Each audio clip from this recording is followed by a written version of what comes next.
Hello everyone, welcome to textbook super coaching for bank exams. और IDBI executive के नए forms आए हैं, वैकेंसीज अनाउंस की गई है। तो इसी वैकेंसीज के अराउंड हम लोग डिस्कशन करेंगे, हम लोग बात करेंगे कि एग्जैक्टली इस आईडीबीआई एग्जीक्यूटिव की पोस्ट पे सैलरी पैकेजेस क्या है, इस पे वर्क प्रोफाइल क्या होगा, या फिर यहाँ पे कितने साल के बॉन्ड की बात की गई है। So all those things we are going to discuss in this particular session. So बात करते हैं सबसे पहले आईडीबीआई। ये बैंक फिलहाल अगर आरबीआई की बात सुने तो ये प्राइवेट कैटेगरी के अंदर बैंक चला गया है, ये बात अच्छे से याद रखिएगा। और ये जो वर्क प्रोफाइल जो फिलहाल मेंशन की गई है, 1000 वैकेंसीज जो मेंशन की गई है, वो सेल्स एंड ऑपरेशंस के हिसाब से इसका अनाउंसमेंट किया गया 1000 वैकेंसीज का। इसमें अनरिजर्व कैटेगरी के लिए 448 है, एसटी के लिए 94 है, एससी के लिए 127, ओबीसी के लिए 231 और ईडब्ल्यूएस के लिए 100 वैकेंसीज का यहाँ पे अनाउंसमेंट किया गया है। So it's very important, very crucial. तो यहाँ पे काफी सारे जो पॉइंटर्स है वो थोड़े ध्यान में रखिएगा कि एग्जैक्टली पोस्ट किस चीज की है और कितनी वैकेंसीज मेंशन की गई है।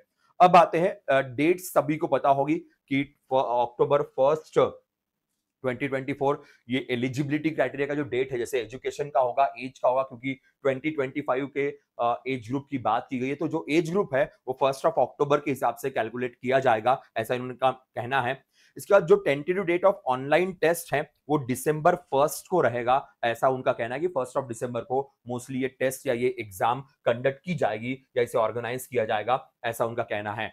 अब एलिजिबिलिटी की बात अगर करें तो 20 इयर्स मिनिमम, 25 इयर्स मैक्सिमम। बाकी जो एग्जेम्पशन जैसे एससी एसटी ओबीसी के लिए होते हैं वो सेम एग्जेम्पशन वाला क्राइटेरिया भी यहाँ पे रहेगा, वो तो सिंपल है। अब आते हैं सबसे मेन पार्ट जिसके ऊपर हमें आज के सेशन में बात करनी थी कि यहाँ पे सैलरी पैकेजेस कैसे हैं, किस तरीके से सैलरी पैकेज की बात की गई है। सो एमेलुमेंट्स, करियर प्रॉस्पेक्ट्स और सर्विस कंडीशंस की अगर हम बात करें तो फिलहाल इन्होंने बात मेंशन किया गया है कि कंसोलिडेटेड रेम्यूनरेशन, इसका मतलब सब कुछ मिला के जो हाथ में पैसा आएगा, कोई भी बेनिफिट नहीं मिलेंगे। जैसे बाकी जॉब्स पे होता है ना कि आपको एचआरए मिल जाता है, आपको कोई और एक्स्ट्रा पैकेजेस या एक्स्ट्रा आपको सपोर्ट दिया जाएगा, ऐसी कोई भी चीज यहाँ पे नहीं होगी। यहाँ पे सिंपल तरीके से आपको सैलरी मिलेगी, no extra perks will be included. तो सब कुछ मिला के जो सैलरी है वो 29,000 first per month in first year, क्योंकि 2 साल का यहाँ पे आपका कॉन्ट्रैक्ट रहने वाला है। तो पहले साल के लिए आपको 29,000 की सैलरी मिलेगी पर मंथ, और दूसरे साल में जब आप जाते हो तो 31,000 की यहाँ पे सैलरी मिलेगी सेकंड ईयर में।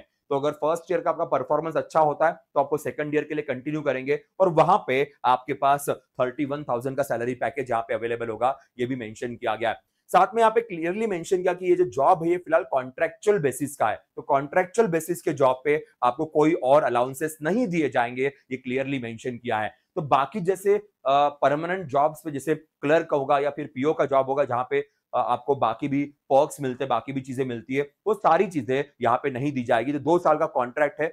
अब एक कॉन्ट्रैक्ट का पीरियड अगर आपका सही हो गया तो उसके बाद फिर आपको कंटिन्यू करेंगे, पर जो कॉन्ट्रैक्ट का टाइम है ये आपके सीनियरिटी में कैलकुलेट नहीं होगा।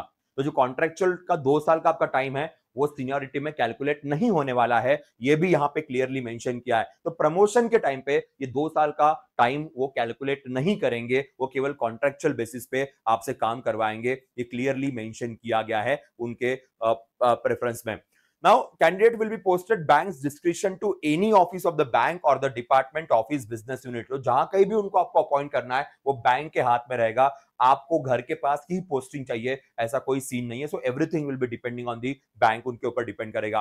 अब करियर प्रोस्पेक्ट क्या है देखिए। So appointment of ESOs will be purely contractual basis. The contract would be initially for the 1 year, 1 साल का पहले कॉन्ट्रैक्ट होगा।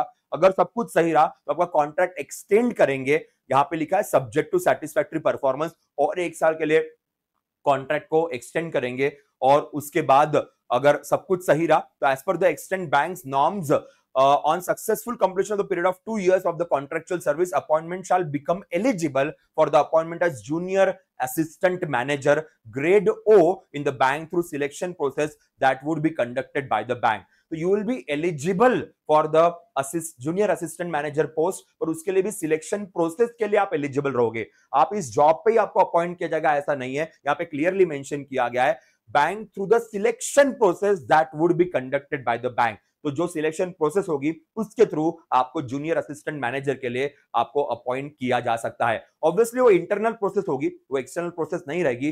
बैंक के अंदर ही जितने भी ESOs है उन सबके बीच में एग्जाम कंडक्ट करके या फिर उनका इंटरव्यू लेके उनको जूनियर असिस्टेंट मैनेजर के पोस्ट के लिए अपॉइंट किया जाएगा जो ग्रेड O पे है।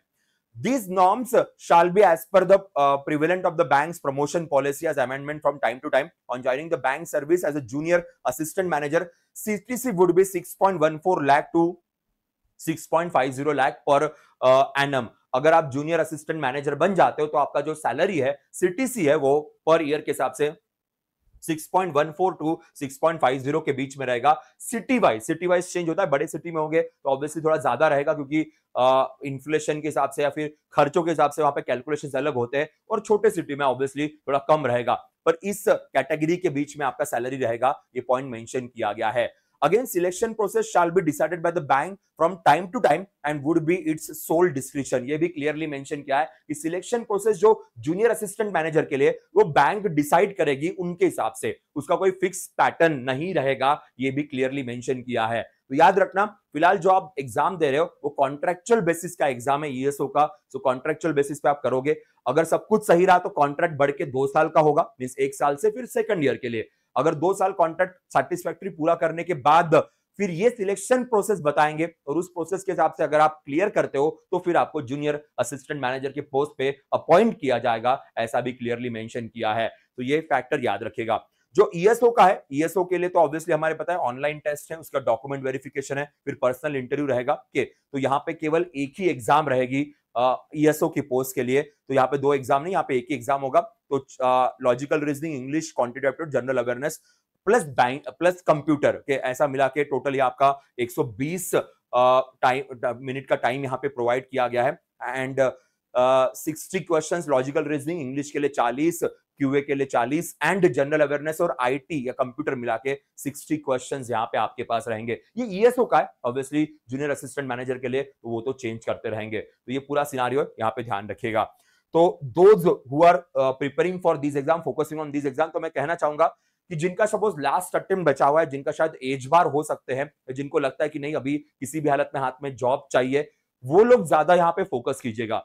जिनका अभी अभी पढ़ाई स्टार्ट हुआ है बैंकिंग का, इसमें फोकस करने की जगह इतनी ही मेहनत SBI और IBPS में डालिए, वो एग्जाम जल्दी निकल जाएगा, क्योंकि यहाँ पे कॉन्ट्रेक्चुअल बेसिस है और कॉन्ट्रेक्चुअल के बाद क्या होगा इसकी थोड़ी सी गारंटी कम है। तो इसीलिए जिनके पास अटेम्प्ट कम बचे, जिनके पास डू और डाई सिचुएशन है, those should go for these exams first, वो थोड़ा ध्यान रखिएगा। अब इसके लिए हमारे पास कौन सी बैचेस है, तो एक बार मैं सुपर कोचिंग आपको दिखा देता हूं। सुपर कोचिंग में बैंकिंग इंश्योरेंस में अगर हम जाते हैं तो यहाँ पे अलग अलग एग्जाम की आपको बैचेस दिखाई देगी। जो इस एग्जाम के लिए जरूरी होगा वहां पे आप जा सकते हैं। हमारी bank apprentice group C, group D exams, ये जो है ये आपके लिए बहुत हेल्पफुल रहेगा। यहाँ से आपको बहुत सारी हेल्प मिल जाएगी, so it will be really very helpful for you. तो इसी एग्जाम या इसी पैटर्न के भरोसे आपकी एग्जाम होती है, तो यहाँ से आप एनरोल कर सकते हो। 1499 के अंदर पूरे 1 ईयर का आपको यहाँ पे एनरोलमेंट मिल जाता है, और एनरोलमेंट के लिए आप PUSH PA के ये कूपन कोड यूज कर सकते हो, जो आपको बहुत अच्छा डिस्काउंट प्रोवाइड करेगा, बहुत अच्छी आपको हेल्प प्रोवाइड करेगा। ठीक है, so that's all from my side. Will see you in the next session, next lecture में आपसे मुलाकात होगी। नेक्स्ट लेक्चर में हम आपसे डिस्कस करेंगे। तब तक के लिए बाय बाय, टेक केयर।